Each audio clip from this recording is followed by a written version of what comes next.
Halo, selamat datang dan selamat malam. Kembali lagi saya Denny, narator dari Rumah Horor Indonesia. Terima kasih buat kalian yang sudah subscribe di channel ini dan juga follow kita di podcast Rumah Horor Indonesia di Spotify. Seperti biasa pada malam hari ini saya akan membacakan sebuah cerita horor buat kalian untuk menghibur kalian di malam hari ini. Cerita kita pada hari ini adalah Istri Jin. Dalam perjalanan menjelajahi berbagai pelosok, penulis sempat menemukan kesaksian dari seorang anak manusia yang telah menjalin hubungan sangat erat dengan eksistensi bangsa jin. Ya, dalam sebuah tugas liputan, penulis secara tak sengaja mampir ke rumah seorang sahabat yang sudah lama tidak dikunjungi. Rasidan namanya, tapi akrabnya dipanggil Johnny. Dari sinilah kesaksian yang sulit terima akal sehat itu bermula. Tak seorang pun manusia yang tahu apa yang akan terjadi dengan dirinya di masa mendatang. Semuanya masih merupakan misteri yang sulit untuk ditebak. Begitu juga dengan Johnny. Dia tidak pernah menduga kalau usahanya sebagai seorang petambak udang dan pemilik toko furniture terbesar di kotanya akan jatuh bangkrut. Menurut perhitungannya, harta yang dimilikinya telah lebih dari cukup untuk menopang hidupnya. Tapi dia lupa bahwa perhitungan manusia kadang-kadang bisa berubah atas ketentuan ilahi. Keadaan telah memporak-porandakan cita-cita dan tatanan kehidupan Johnny yang telah ditata sejak lama. Tragedi 12 Mei 1998 merupakan hari kelabu bagi Johnny dan keluarganya. Kerusuhan telah membuat dirinya miskin.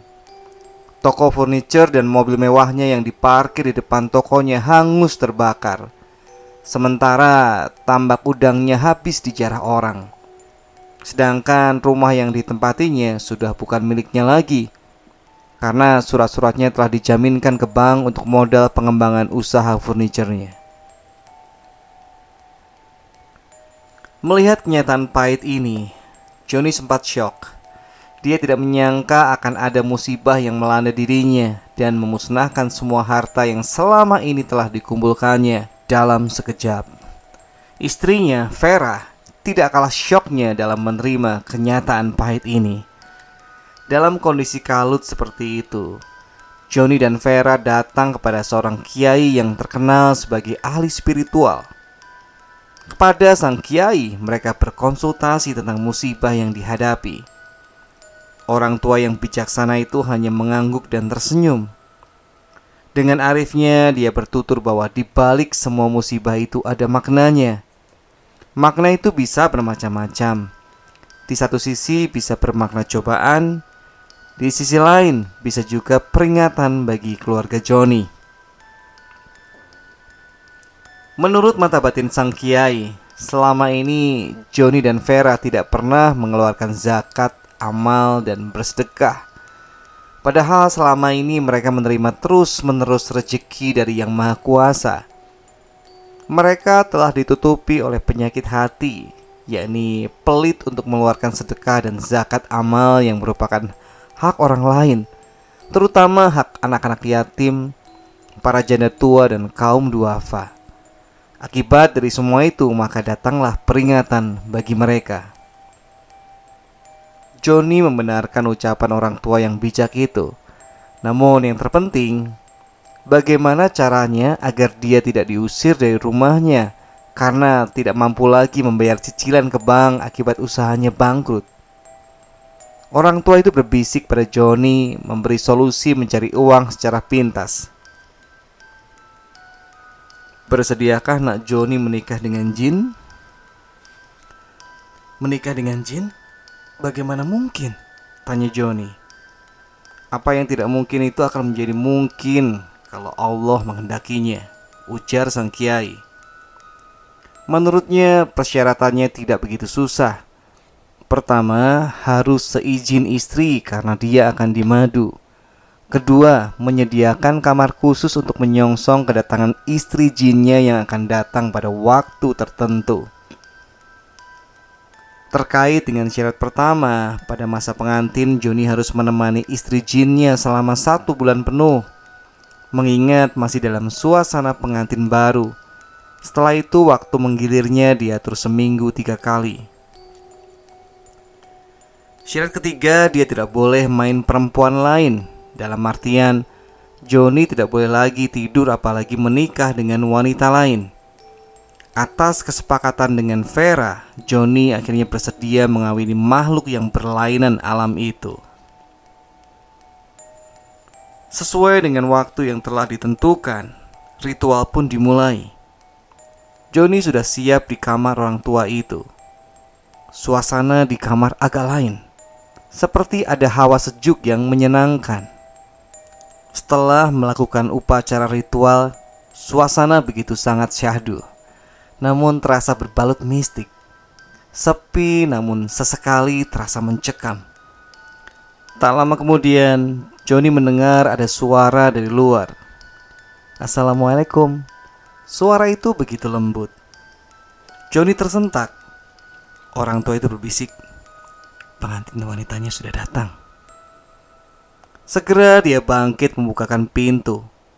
Tampak seorang gadis cantik berjilbab putih dengan gaun terusan warna hitam bergaris lembut. Melihat keanggunan dan kecantikan gadis itu, kerongkongan Johnny seperti tercekat. Tak sepatah kata pun terucap dari bibirnya. Hingga kemudian gadis itu berkata, "Inikah calon suamiku? Perkenalkan, namaku Siti Zubaidah. Kau Johnny kan?" Setelah berkata demikian, gadis itu duduk di sebelah Johnny. Singkat cerita, dengan disaksikan oleh orang tua itu, terjadilah proses pernikahan dua makhluk ciptaan Tuhan, namun yang berlainan alam itu. Sungguh menakjubkan, setelah Johnny beristrikan Siti Zubaidah, kehidupannya terus mengalami peningkatan. "Aku diberikan uang sebagai modal untuk memulai usaha baru," cerita Johnny. Menurutnya, istrinya yang bangsa jin itu memberi suntikan modal untuk membayar hutangnya di bank, merehab tokonya yang telah terbakar, dan melanjutkan usaha tambaknya yang habis dijarah. Bahkan bisa untuk membeli mobil baru. Semua itu atas bantuan Zubaidah, di samping fitrah Johnny sebagai manusia yang terus bekerja keras. Di samping usaha tambak ikan ini, kini Johnny juga menekuni profesi barunya sebagai supplier obat-obatan. Mungkin hal ini dimungkinkan karena ada kekuatan gaib yang mendorongnya, hingga usaha apapun yang dijalankan olehnya selalu berhasil. Ketika penulis bertamu ke rumahnya, Johnny bercerita penuh antusias tentang Zubaidah, yang penduduk alam gaib itu. Atas keinginannya, dia akan mengundang Zubaidah dan memperkenalkannya denganku. Aku sempat mencegah dengan alasan takut melihat wajah dari makhluk yang berlainan alam itu. Namun Johnny tetap bersikeras untuk mengundangnya. Menurutnya, Zubaidah mempunyai kemampuan untuk mewujud layaknya seorang manusia. "Ya, karena kau memaksa, ya udah, aku bersedia saja." Begitu akhirnya kata penulis. Tak lama kami mendengar deru mobil memasuki halaman rumah. Seketika suasana di penghujung malam itu sudah merubah aura menjadi penuh dengan kegaiban. Kijang kapsul warna putih metalik melewati kami yang sedang duduk di beranda muka. Sementara mobil itu berhenti di pavilion samping rumah. Segera Johnny menyongsong wanita yang turun dari dalam mobil itu. Sekilas pandangan, penulis menoleh dengan diiringi oleh bulu kuduk yang meremang. Jantungnya berdetak kencang. Penulis segera paham dengan situasi itu. Memang wanita itu terlihat cantik dengan gaya modis berbusana muslim. Johnny dan wanita yang mungkin adalah Siti Zubaidah itu terlihat masuk lewat pintu samping. Namun tak lama kemudian, wanita itu keluar lagi meninggalkan tempat itu tanpa sempat bertemu muka denganku. Aku berdecak kagum atas penampilannya dalam permainan imajinasi sudut pandang. Mobil kijang yang tadi terlihat itu ternyata hanyalah seekor kuda putih. Sementara sosok wanita itu tidak terlihat secara jelas karena kesannya terburu-buru. Setelah kejadian yang kurang dari 1 menit itu, kembali Johnny menghampiriku dan mengatakan bahwa tadi adalah istri mudanya. Aku hanya terpaku menyaksikan kejadian tersebut. Sekarang kau mungkin percaya bahwa aku telah beristrikan wanita dari alam gaib, kata Johnny setelah sensasi aneh itu berlalu. Penulis hanya angkat bahu. Apakah benar yang dikatakan Johnny? Penulis masih sangat sulit mempercayainya. Sekitar setengah bulan setelah pertemuan itu, tiba-tiba ada kabar melalui handphone kalau Johnny sekarang dirawat di rumah sakit. Merasa khawatir akan kesehatannya, penulis pun segera berangkat untuk menjenguk Johnny. Sesampainya di sana, kulihat sahabatku itu terbaring lemah. Segera kuhampiri dan kudengar dia berbisik, mengatakan bahwa istrinya marah karena Johnny telah mengundangnya secara mendadak, dan terasa ada benturan pada dirinya begitu melihatku. Aku katakan bahwa hal itu tidak apa-apa. Makanya aku bilang jangan kau lakukan itu. Kau sendiri yang memaksa kan? Ujar penulis. Johnny hanya tersenyum kecut. Menurut analisis tim medis, Johnny terkena gejala tipes. Namun berdasarkan terawangan alam kesunyatan yang dilakukan oleh penulis, sahabatku itu terkena imbas negatif akibat benturan hawa energi antara penulis dengan istrinya itu. Untuk membantu penyembuhannya, penulis segera mengirimkan energi ke tubuhnya untuk memulihkan kondisinya. Setelah itu aku pamit pada Vera dengan berpesan segera memberi kabar bila terjadi apa-apa dengan Johnny. Selang 3 hari kemudian, Vera istri sahabatku itu mengabarkan bahwa suaminya sudah kembali dari rumah sakit dengan kondisi agak baikan. Aku bersyukur mendengar kabar baik itu. Aku sempat menelpon Johnny dan mengatakan padanya agar dia mulai memikirkan masa depan hidupnya. Jangan terus beristrikan jin itu. Aku takut nantinya kau berada di bawah pengaruhnya, John, kataku. Johnny memahami kekhawatiranku.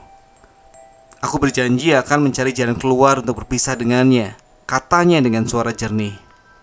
Ini artinya Johnny sungguh-sungguh sudah baikan. Oke teman-teman, tadi mungkin ada sedikit kebingungan ya.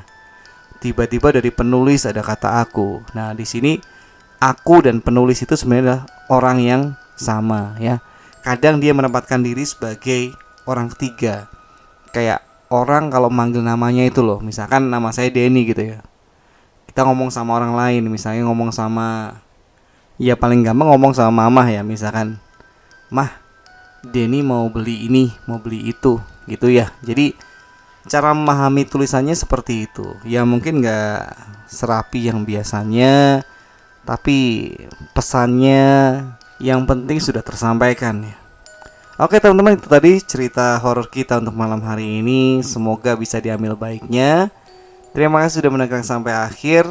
Sampai ketemu lagi di cerita horor berikutnya. Selamat malam, selamat beristirahat.